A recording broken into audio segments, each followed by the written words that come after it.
Asal-usul Raja-Raja Kerajaan Trumon. Raja Kerajaan Trumon berasal dari Asia Kecil, atau dari rumpun suku-suku bangsa Arab. Menurut silsilah Kamijah Tahir, berasal dari Baghdad, dan hijrah ke timur dan menetaplah di Bate, Pidie, Aceh. Jatahir mempunyai beberapa orang anak, diantaranya bernama Ja Abdullah atau Dullah, juga menetap di Bate, Pidie. Ja Abdullah mempunyai anak antara lain Ja Johan. Ja Johan ini menetap di Tanah Abi Seulimum, dan mempunyai anak di antara lain Tengku Jakfar, yaitu salah seorang dari murid Tengku di Anjong di Pelenggahan. Setelah selesai atau tamat dari belajar agama Islam, Tengku Jakfar disuruh oleh guru beliau untuk berangkat ke sebelah barat Aceh.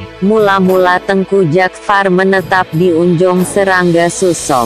Di sini beliau mengajar agama Islam dan mendapat gelar Labai, juga dikenal dengan Labai Jakfar. Di sini beliau tidak berapa lama dan melanjutkan perjalanan sampai ke daerah Singkil dan menetap di sini. Selanjutnya Tengku Jakfar membuka negeri yang disebut Payabombong. Kemudian Tengku Jakfar membuka perkebunan lada, merica, pada suatu dataran sebelah utara Singkil, yang kemudian disebut Trumon. Asal kata Trumon adalah, waktu Tengku Jakfar mensurvei dataran tersebut, didapatilah sebuah sumur tua, dan di tepinya ada sebatang terung. Jadi dalam bahasa Aceh disebut Trung Bineimon, lama-kelamaan menjadi Trumon. Demikianlah cerita yang diterima secara turun-temurun. Negeri yang baru dibuka ini mulai ditata sejak tahun 1780 Masehi, dan beliau yang menjadi pengusaha pertama, sekaligus sebagai raja di negeri tersebut, dengan nama Kerajaan Trumon. Tengku Jakfar juga bergelar Teku Raja Singkil, tapi biasa disebut atau lebih populer yaitu Teku Singkil. Beliau meninggal di Trumon dalam tahun 1812 Masehi. Tengku Jakfar alias Tengku Singkil sebelum membangun Trumon, telah membangun negeri-negeri seperti Payabakong, Teluk Abon, Rantau Gedang, dan Teluk Rumbiadot setelah Trumon dijadikan pusat kerajaan, dan sekaligus merupakan ibu kota kerajaan. Maka, seperti negeri-negeri lain yang dibangunnya, diangkatlah anak-anak beliau menjadi uli balang, sebagai pengusaha di negeri tersebut. Pada saat ini Kerajaan Trumon belum mendapat pengakuan dari Sultan Aceh, yang berarti berdaulat penuh. Pada tahun 1810, Kerajaan Trumon telah dikenal oleh bangsa-bangsa Eropa, Asia Kecil, India dan Cina. Ini disebabkan perdagangan lada, merica, yang gitu maju dan melimpah, sehingga mendatangkan kemakmuran bagi rakyatnya. Maka berdatanganlah penduduk dari negeri lain, mengalirnya dengan pesatnya dan menetap di Kerajaan Trumon, seperti dari Aceh Raya, Inyas, bahkan dari Minangkabau. Pertanian lada sangat meningkat dan hasilnya pun sangat baik. Kerajaan Trumon satu-satunya yang menghasilkan lada di pantai barat Aceh bagian selatan. Pada saat ini Kerajaan Trumon sudah mempunyai beberapa armada, diantaranya yang biasa membawa barang dagangan ke luar negeri, seperti Penang, India, sampai ke Asia Kecil, Timur Tengah, dengan orang pedagang Eropa, seperti pedagang Sipatoka, Portugis, Spanyol, Inggris dan Belanda. Armada yang sering keluar negeri yang bernama Armada Diana dan Lasemi. Haji Tengku Jakfar alias Tengku Singkil pernah kawin dengan putri Persi. Anak dari perempuan Persi ini diangkat menjadi uli balang di Payabombong atau Singkil Lama, yaitu anak nomor 11, yaitu Tengku Raja Sulaiman. Melihat kerajaan Trumon sangat pesat majunya dalam bidang perdagangan, Belanda pun mulai mendekati kerajaan Trumon. Tapi kerajaan Trumon yang berdaulat menyambut Belanda sebagaimana menyambut atau menerima pedagang bangsa Eropa lainnya. Pada tahun 1812, Tengku Singkil meninggal, dan anak beliau nomor 6 dinobatkan menjadi Raja Kerajaan Trumon. Pengganti Tengku Jakfar alias Tengku Singkil, yang bernama Tengku Raja Bujang Dot dan Tengku Raja Bujang berpendidikan di Penang. Semenjak roda pemerintahan dikendalikan oleh Tengku Raja Bujang, perdagangan bertambah maju dengan luar negeri, sebab beliau sangat bijaksana, dan ahli mengatur negeri dan rakyatnya. Kerajaan Trumon bertambah makmur, sehingga kerajaan Trumon dikenal oleh negeri pantai barat Sumatera. Pada masa Tengku Raja Bujanglah, Sultan Aceh mengakui kerajaan Trumon selaku anak kerajaan Aceh, dengan mendapat cap Sikwereng atau stempel kerajaan Aceh. Pada saat ini kerajaan tersusun gitu baik.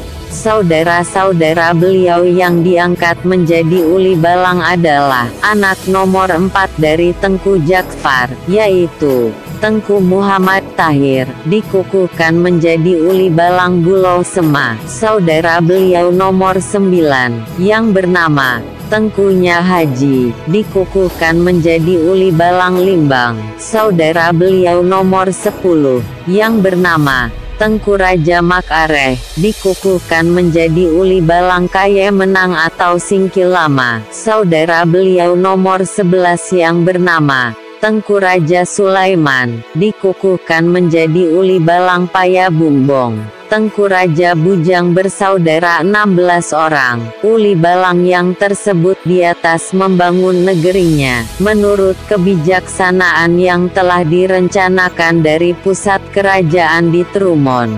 Pada 17 Maret tahun 1824 Masehi, Kerajaan Trumon berhasil membuat perjanjian dengan Belanda. Dalam hal ini Belanda hanya dibenarkan berdagang saja, tidak mencampuri urusan pemerintahan kerajaan Trumon, saling hormat menghormati, dan tidak melanggar kedaulatan kerajaan Trumon, dan menghormati adat istiadat kerajaan. Dalam perjanjian tersebut, Belanda diwajibkan membayar sebesar 2.400 gulden pada kerajaan Trumon setiap tahun, sebagai upeti. Pada tanggal 4 Desember 1824 Masehi, sebuah kapal perang Aceh di bawah pimpinan Dimarah, yang dibiayai oleh kerajaan Trumon, secara diam-diam menyusup memasuki benteng Belanda Port Tapanuli, di Pulau Konkan. Pasukan ini hanya berjumlah 12 orang saja,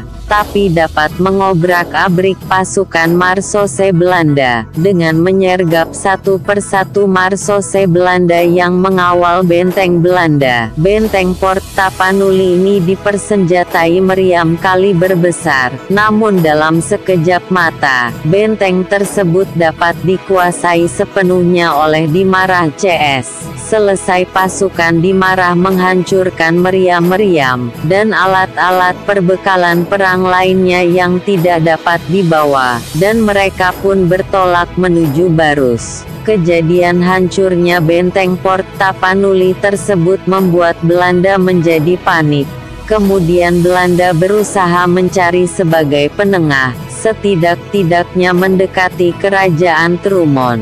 Kiranya Belanda tidak merasa curiga pada kerajaan Trumon atas kejadian terhadap benteng tersebut, yang pada hakikat adalah gagasan yang diprakarsai dengan rencana yang matang dari kerajaan Trumon sendiri. Karena kalau Belanda terlalu kuat di Pulau Ponkan, armada-armada asing yang mau memasuki pelabuhan-pelabuhan dalam wilayah kerajaan Trumon mengalami kesulitan. Itulah yang dianggap oleh kerajaan Trumon mengganggu kelancaran di bidang perdagangan. Dalam tahun 1827, kerajaan Trumon pernah membantu Perang Padri, yang dipimpin oleh Tengku Imam Bonjol, diantaranya peralatan perang dan mesiu. Armada kerajaan Trumon dalam rangka menjelajahi pantai barat Sumatera, yang dipimpin langsung oleh Tengku Raja Bujang pernah singgah di Bengkulu. Pada masa itu raja yang memerintah Bengkulu bernama Sultan Zainuddin. Tengku Raja Bujang dan Sultan Zainuddin mengikat persahabatan yang sangat akrab, yaitu persahabatan persaudaraan. Sebagai bukti persahabatan persaudaraan mereka itu, Sultan Zainuddin memberikan saudara kandungnya pada Tengku Raja Bujang, yaitu 2 orang, seorang laki-laki dan seorang perempuan, yang kemudian sesampai di Trumon, oleh Tengku Raja Bujang dikawinkan dengan saudaranya, yang laki-laki dikawinkan dengan saudara perempuannya, dan yang perempuan dikawinkan dengan saudaranya yang laki-lakinya. Demikianlah asal-usul dari kaumnya yang dikenal, yaitu Haji Bustamam. Pada tahun 1835 Masehi, Tengku Raja Bujang meninggal dunia. Raja kerajaan Trumon digantikan oleh anaknya berusia 13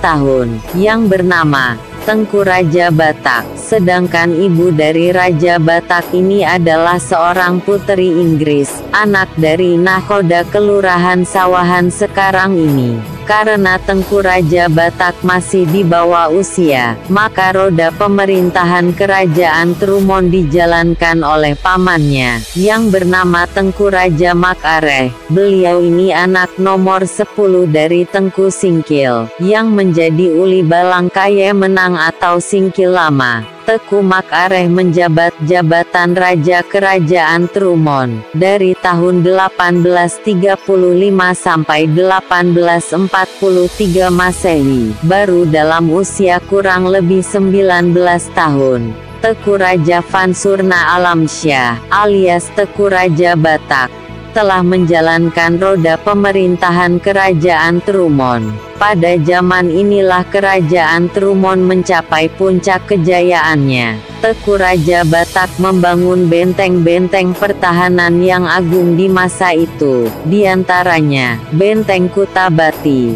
Kuta Tambak, yang sudah didatarkan oleh tentara Jepang, dan banyak benteng-benteng yang lain, seperti Kuta Baru, Kuta Tengah dan lain-lain. Kutabati diperlengkapi dengan 32 pucuk meriam yang berarsitektur barat. Kerajaan Trumon pada masa itu sangat makmur, yang dirasakan oleh segenap lapisan rakyat. Pada masa ini kerajaan Trumon telah mempunyai mata uang sendiri, sebagai alat tukar yang sah dalam negeri kerajaan Trumon, dan diakui oleh pedagang-pedagang yang datang menjual dan membeli barang dagangan. Pada tahun 1884 Masehi, Tengku Raja Vansurna Alamsyah meninggal dunia, dan anaknya nomor 6 yang bernama Tengku Raja Iskandar dinobatkan menjadi Raja Kerajaan Trumon.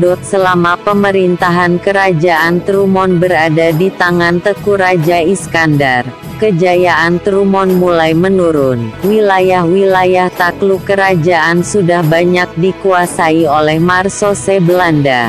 seperti wilayah-wilayah di Singkil dan sekitarnya. Belanda sangat bernafsu untuk menguasai seluruh kerajaan Trumon. Untuk itu Belanda mempelajari titik-titik kelemahan dari kerajaan Trumon, sebagaimana yang telah pernah dipraktekkan pada kerajaan lain yang ada di Nusantara ini, yang mana kerajaan Trumon tidak ada bedanya dengan Aceh yang lainnya, yaitu politik busuknya yang kita kenal dengan sebutan divide et impera, dengan maksud dipecahkan dan adu dombakan kemudian kuasailah, yang sampai sekarang pun masih terasa dalam tubuh masyarakat kita, yang dipergunakan oleh golongan-golongan tertentu untuk mengerongrong kita, dengan tidak disadari oleh keturunan raja-raja kerajaan Trumon, yang mana Belanda sedang mensiasati mereka. Maka terjadilah hal-hal yang tidak diinginkan dalam kerajaan Trumon.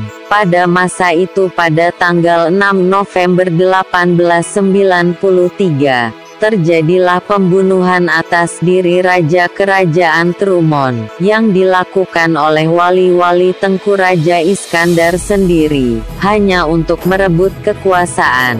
Pada tanggal 7 November 1893, meninggal Tengku Raja Iskandar, dan digantikan oleh kakak kandungnya, yang bernama Tengku Raja Jakfar, alias Tengku Haji Rayek. Pada tahun 1893, Tengku Haji Jakfar alias Tengku Haji Rayek, diangkatlah beliau menjadi Raja Kerajaan Trumon, yang mendapat restu dari Belanda. Walaupun pada masa itu, pemerintahan Tengku Haji Jakfar telah mulailah Belanda ikut mencampuri urusan pemerintahan, namun kerajaan Trumon belum dapat dikuasai sepenuhnya oleh Marsose Belanda. Pada tahun 1903, Tengku Haji Jakfar meninggal dunia. Roda pemerintahan kerajaan Trumon dijalankan oleh Tengku Muda Nanggroe selaku Mangkubumi. Pada masa pemerintahan Mangkubumi Tengku Muda Nanggroe, roda pemerintahan kerajaan Trumon sudah sangat menurun. Perdagangan sudah morat-marit, dan Belanda tidak mau membayar upeti pada kerajaan Trumon.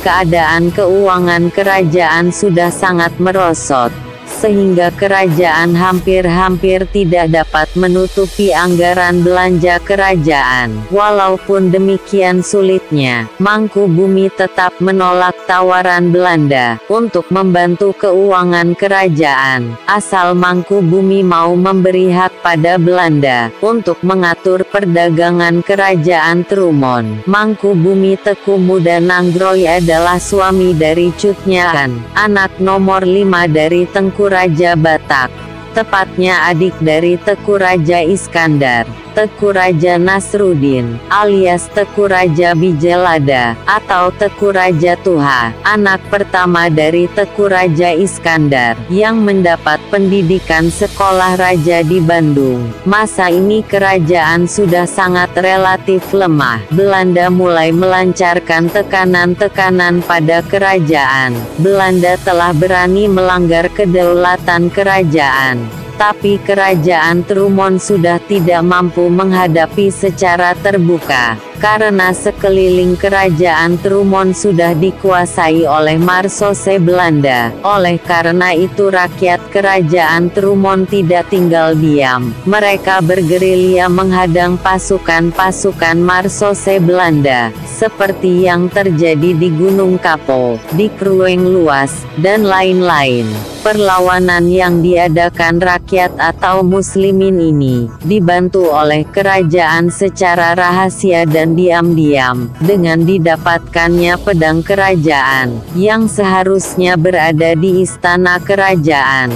ternyata ada di tangan Panglima Muslimin yang gugur pada pertempuran di Krueng Luas. Oleh karena itu, raja dituduh membantu kaum muslimin, dan ditangkap diasingkan ke Kuta Raja Aceh Rayek pada tahun 1912, dan tidak dibolehkan pulang ke Trumon selama 5 tahun, dan tidak dibenarkan berpergian ke luar negeri, seperti Penang, Malaka, Singapura, dan lain-lain. Walaupun demikian, Teuku Raja Nasruddin aktif dalam partai politik pada masa itu, yaitu Partai Serikat Islam. Sebagai pengganti Teuku Raja Nasruddin oleh kaum atau wali, diangkatlah Teuku Raja Leh, alias Teuku Raja Muda. Atas saran Belanda diangkat pula Teuku Raja Leh, sebagai wakil atau perwakilan Belanda di negeri Trumon, dengan pangkat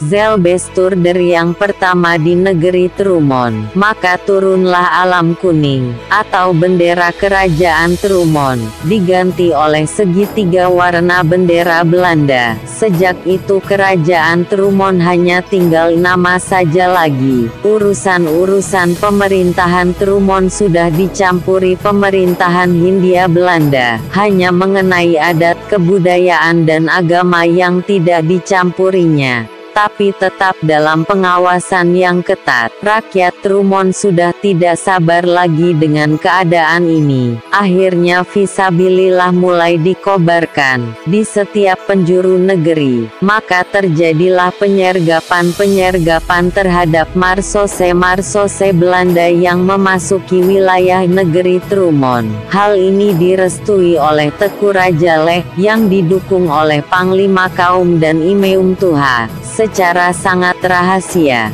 Pada tahun 1924, diadakan kerapatan adat secara rahasia oleh Teuku Raja Leh, alias Teuku Raja Muda, secara sangat terbatas yang dihadiri oleh pemuka-pemuka rakyat kaum Tuha. 4 Panglima Kaum dan Imeum Tuha yang hadir ini adalah orang-orang yang dipercayai oleh raja, karena di dalam kaum ataupun wali raja sendiri pada masa itu, ada yang tidak dapat dipercayai. Hasil dari kerapatan itu antara lain, menentang Belanda secara muslimin, dan tetap berprinsip mengusir atau menentang kegiatan Belanda di negeri Trumon, dan raja berjanji membantu biaya muslimin, serta menolak permintaan Belanda meminta beli desa Seleukat, ataupun disewa. Atas kebijaksanaan Teuku Mamad atau Teuku Muhammad, Panglima Kaum, sebelum Belanda mengambil secara kekerasan, Panglima Kaum berpendapat, bila Seleukat sudah berada dalam penguasaan Belanda, negeri Trumon ini bertambah terancam, sebab pertahanan Belanda sudah dapat dikatakan berada dalam negeri Trumon. Seleukat akan dijadikan benteng yang sangat kokoh, ditambah pula Lok Jamin akan dijadikan pangkalan armadanya. Maka Teuku Leh alias Teuku Raja Muda, menganjurkan atau meminta supaya Panglima Kaum, dibantu oleh Imeum Tuha dan Teuku Sareh untuk menemui Teuku Cut Ali, secara sangat rahasia, agar Teuku Cut Ali, sudi dengan rasa tanggung jawab terhadap negeri, dan kelangsungan hidup kerajaan Trumon, bersedia diangkat menjadi Panglima Perang Muslimin, untuk mengusir Belanda dari bumi Trumon, dan seluruh biaya akan ditanggung oleh kaum dan raja. Teuku Cut Ali menerima tawaran itu dengan penuh tanggung jawab, dengan kesadaran yang penuh. Tidak diangkat pun menjadi panglima. Kami beserta kawan-kawan telah bertekad untuk mengusir kafir dari negeri pusaka ini. Demikian jawab Cut Ali. pada utusan yang diutus oleh Teku Raja Muda, yang dipimpin oleh Panglima Kaum Teku Mamad atau Teku Muhammad, atas nama Raja Panglima Kaum, menginstruksikan pada Panglima Teku Cut Ali sebagai berikut.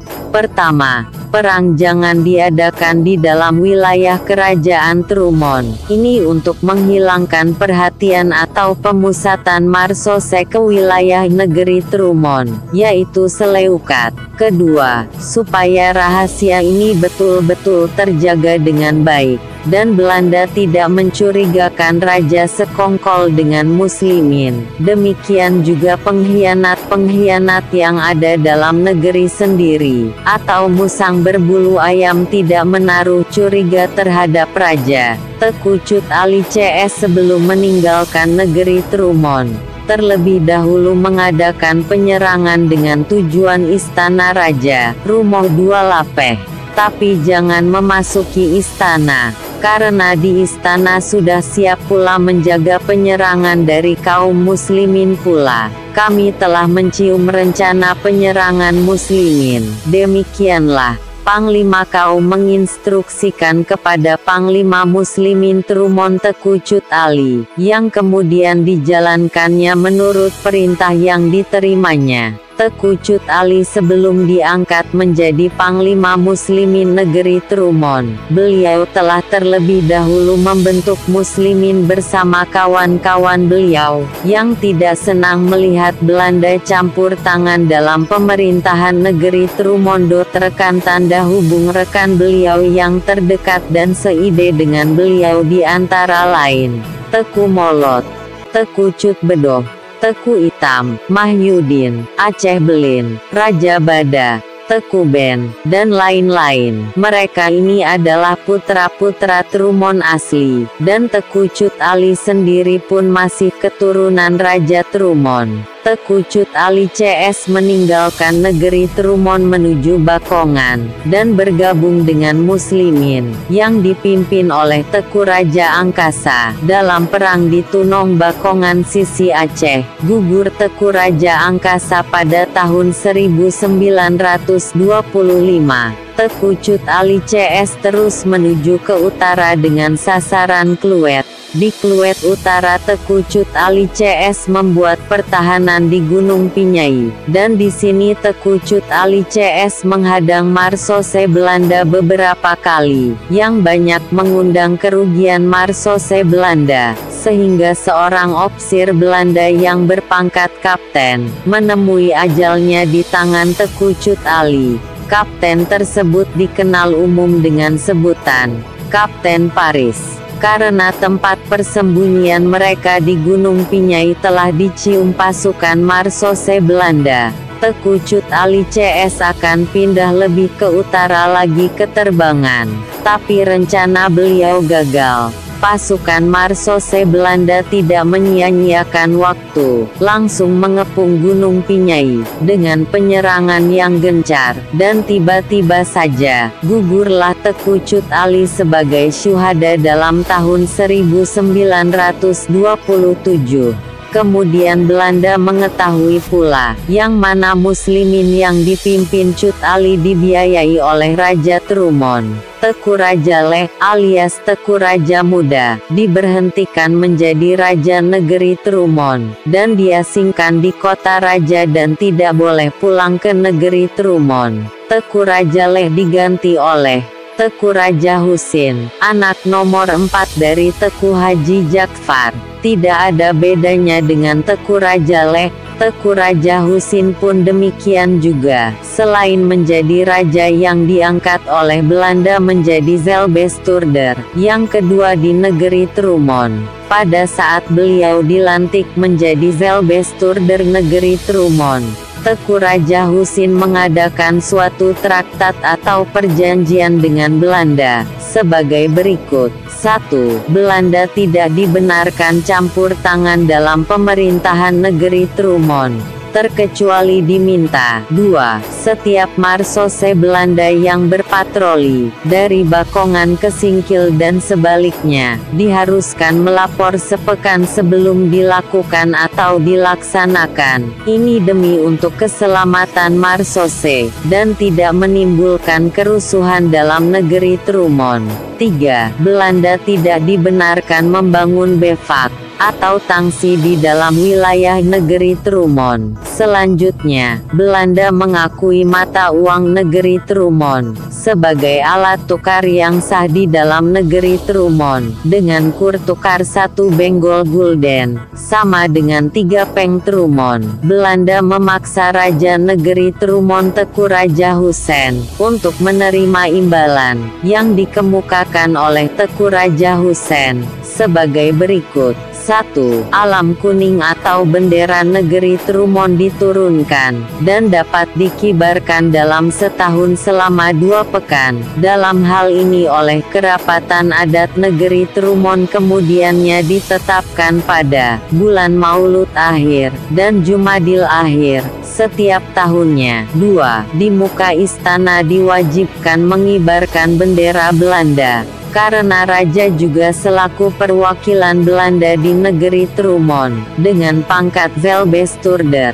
3. Negeri Trumon tidak dibenarkan berhubungan dengan luar negeri, dan dengan kerajaan-kerajaan lainnya, jika tidak seizin pemerintah Belanda. Dalam hal ini kerapatan adat negeri Trumon merasa sangat berat menerimanya. Tapi apa hendak dikata, kerajaan Trumon hanya tinggal namanya saja lagi. Kekuatan sudah lumpuh sama sekali, apalagi sekeliling Trumon sudah mutlak dikuasai oleh marsose Belanda. Satu-satunya jalan bagi Teuku Raja Hussein mencanangkan kepada rakyatnya pembangunan kembali negeri Trumon. Di atas puing-puing kehancuran itu, Teuku Raja Hussein bercita-cita membangun kembali Trumon, sesuai dengan keadaan zamannya. Pada tahun 1934, Teuku Raja Hussein mulai membuka jalan raya yang menghubungkan negeri Trumon dengan Bakongan. Dengan bekerja keras bersama rakyatnya, akhirnya dapat diselesaikan dengan sempurna dalam tahun 1936, dan telah dapat dipergunakan dan dimanfaatkan oleh rakyat negeri Trumon sebagai sarana transportasi, memudahkan lalu lintas barang dagangan, dan lain-lain, demi kemakmuran rakyat negeri Trumon. Teuku Raja Hussein selain berpendidikan sekolah raja, juga berpendidikan sekolah Lombou di Verdekop, Bukit Tinggi Sumatera Barat. Karenanya, beliau juga bercita-cita menjadikan negeri Trumon menjadi negeri agraris, pertanian. Gitu keras cita-cita beliau, beliau pun langsung turun ke lapangan untuk mendidik rakyatnya menjadi petani-petani yang ulet. Teuku Raja Hussein mengajar cara-cara bertanam padi dengan teratur, supaya dapat mudah merumput dengan alat pembuang rumput, atau alat penyiang rumput padi di sawah. Subuh-subuh beliau sudah sampai ke sawah rakyat, untuk mengontrol secara langsung siapa-siapa yang tidak mengerjakan sawah. Kalau si petani yang tidak mengerjakan sawahnya atau sakit, segera disuruh berobat ke klinik. Tapi bila ternyata petani itu malas, petani tersebut mendapat hukuman, dan hukuman yang diberikan padanya yaitu bekerja di sawah beliau selama 1 pekan, dan makan minum ditanggung oleh raja. Dianjurkan pula setiap pemuda negeri Trumon diwajibkan berkebun tanaman tua sekurang-kurangnya 25 batang, apakah itu cengkeh, kelapa, pala, dan lain-lain, boleh dipilih. Bila seorang pemuda tidak memilikinya, si pemuda tersebut tidak boleh dinikahkan. Dalam hal ini pun diterima dalam kerapatan adat negeri Trumon, yang diketuai oleh Panglima Kaum. Segala sesuatu yang menuju kepada kesejahteraan rakyat ditata sebaik mungkin. Setiap penduduk yang meninggal dunia diwajibkan melapor pada kerajaan. Setelah diterima laporan, langsung pada keluarga yang ditimpa musibah itu diserahkan uang sejumlah 1 ringgit gulden, dan kain kapan untuk 1 lapis. Bila sudah tiba bulan Maulud Akhir atau Jumadil Akhir, berarti bulan dikibarkannya alam kuning. Dengan kata lain pedong gualam, berdatanglah rakyat menyaksikan, dan sekurang-kurangnya uli balang, mukim, dan kecik di setiap negeri menghadirinya. Seluruh negeri dihiasi dengan gaba-gaba dan murawa.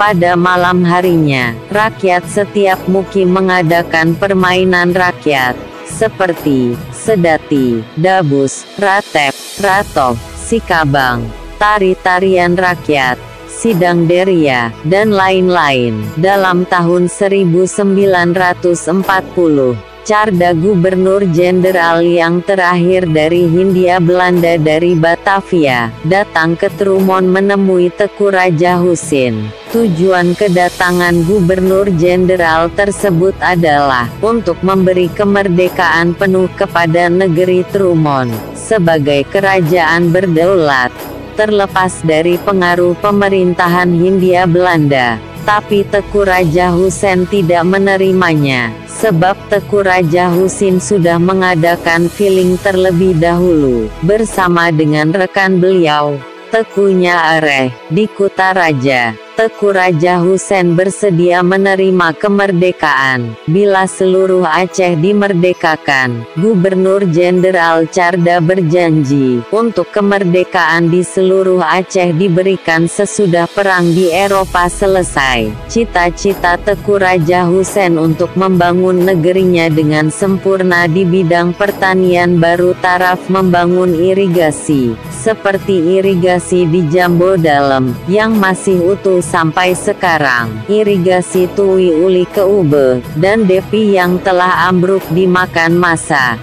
karena tidak ada perawatan, juga di bidang perdagangan, dan menata perkampungan rakyat keseluruhan menjadi musnah, sebab di tahun 1942 Jepang telah menduduki negeri Trumon, dan Teuku Raja Husin ditangkap dan diasingkan di luar negeri Trumon. Karena Teuku Raja Husin memperistrikan seorang perempuan Indo-Belanda, maka lenyaplah sudah cita-cita yang luhur itu.